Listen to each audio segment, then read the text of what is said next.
The next article is related to the role of the governor in case of a hung assembly, as the governor of Tamil Nadu demanded for the production of the physical letters of support from at least 118 MLAs in Tamil Nadu before going for the swearing of the TVK chief as the Chief Minister of Tamil Nadu.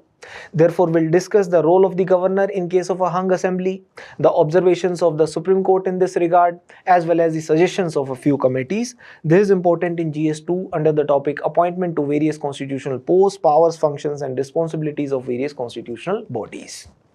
First, let us observe what will be the role of the governor.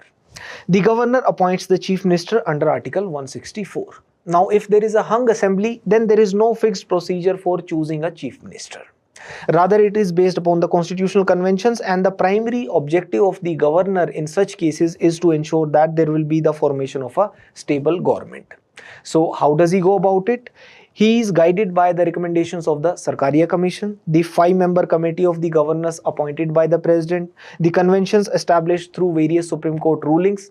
But he will not be guided by his personal opinions of bona fide or any ipse dixit, that is any own say-so opinions, etc. Rather, he has the legal duty to maintain the constitutional machinery in the state, and that will be maintained if there is the appointment of a person as a chief minister within a reasonable time limit.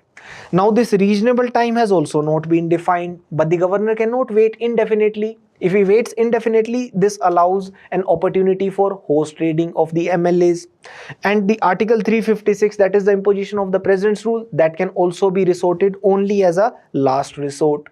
Meanwhile, in the B.R. Kapoor and the Rameshwar Prasad cases, the court had held that the governor can dissolve the legislative assembly under the Article 174 clause 2b even before the first meeting of the state legislature, in case he is sure that there won't be the formation of a stable government and to avoid the breakdown of the constitutional machinery because of the inability of the parties to stake the claim.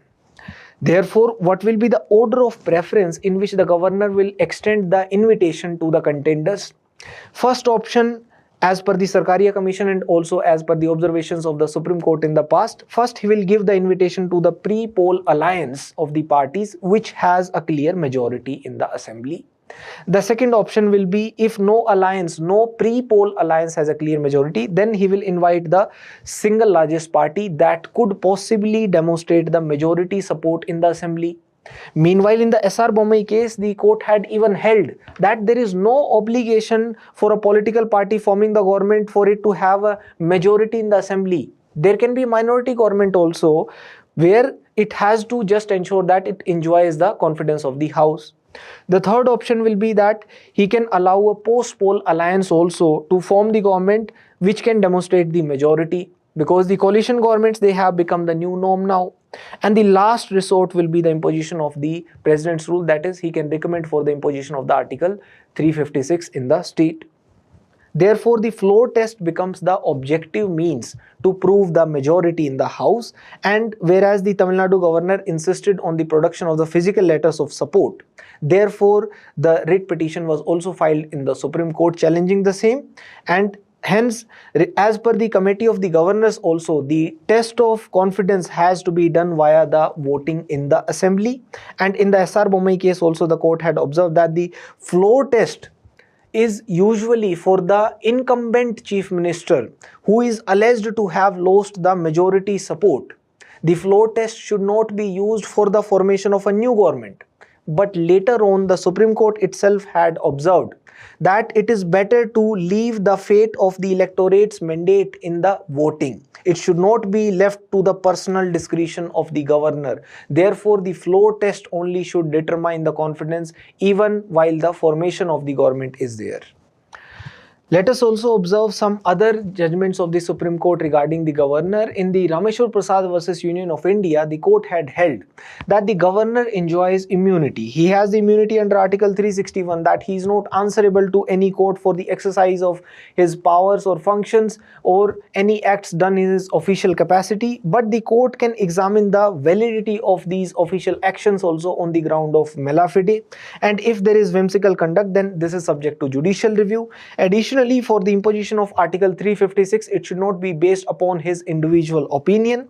In the BP Singhal versus Union of India, the court held that the president has the power to remove the governor without giving a reason, without giving the opportunity to be heard. But it should not be done arbitrarily or unreasonably, and if it is done so, then it can be challenged. In Nabam Rabia versus Deputy Speaker judgment, the court held that the governor does not have broad discretionary powers under Article 174.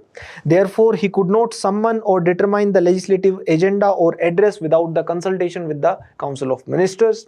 In NCT of Delhi versus Union of India, the court held that the constitutional morality imposes the obligations, imposes the responsibilities on the constitutional offices. Therefore, the governor also should act as per the constitutional morality and the obligations so imposed. In Kaushal Kishore versus State of Uttar Pradesh case, the court held that it should be left to the wisdom of the parliament whether it wants to legislate or bring in a code to restrain the public functionaries from making disparaging or vitriolic remarks, as it may amount to a reasonable restriction upon the freedom of speech and expression under Article 19, subclause 2. But there are certain challenges associated with the office of governor. For example, the appointment itself, that the appointment should be done after the consultation with the chief minister as observed by the Sarkaria and Punchi commissions, and the governor's office should not be treated as a retirement avenue for the politicians which are at the fag end of their political career. Also, there should not be a misuse of Article 356 at the behest of the centre, and also the appointment of the chief minister in case there is a hung assembly, as is happening in the state of Tamil Nadu, and there should be power to grant the sanction against the state government officials, as well as the reservation of bills should be done as per the constitutional conventions and the Supreme Court guidelines under Article 200 and 201, and also the withholding of the assent should not be done at the behest of the central government, rather it should be done as per the constitutional morality. Also, the centre should not remove the governor based upon unjust or arbitrary grounds. Let us also observe the recommendations regarding the governor by various committees. The Rajamannar committee recommended that the governor should not be functioning like an agent of the centre. He is rather the constitutional head of the state and therefore function as such. The Sarkaria commission recommended that regarding the appointment, first there should be a consultation with the chief minister of that state for which the governor is being appointed. Also, the governor should be an eminent person who should be a detached figure not involved in the active politics of that state, and he should not be a member of the ruling party. Regarding the removal of the governor, the Sarkaria Commission recommended that it should be based upon rare circumstances where there are compelling circumstances warranting the removal of the governor, and there should be an explanation given, or rather there should be concrete grounds on which he should be removed. Regarding the imposition of Article 356, the Sarkaria Commission recommended that the governor should recommend it sparingly and only as a last resort when there is internal subversion, physical breakdowns, or non-compliance with the constitutional directives of the Union of India. The Venkatacharya Commission recommended that there should be an appointment committee for the governor, for the appointment of the governor, including the Prime Minister, Home Minister, Speaker and the Chief Minister, and the removal should be done only after consulting the Chief Minister. The second ARC recommended that the governor should be a non-partisan person, and also the interstate council guidelines can be taken into account regarding the discretion of the governor. The Punchi Commission recommended that the governor should not be the chancellor of the universities, and the amendment of Article 356 can be done to ensure that there is imposition of the Article 356 only in the specific troubled area, not the entire state, and the impeachment can also be done by the state assembly for the governor. There is a mains practice question also. Analyze the role of the governor in the context of a hung assembly. Refer to the relevant Supreme Court judgments. Please try to write it.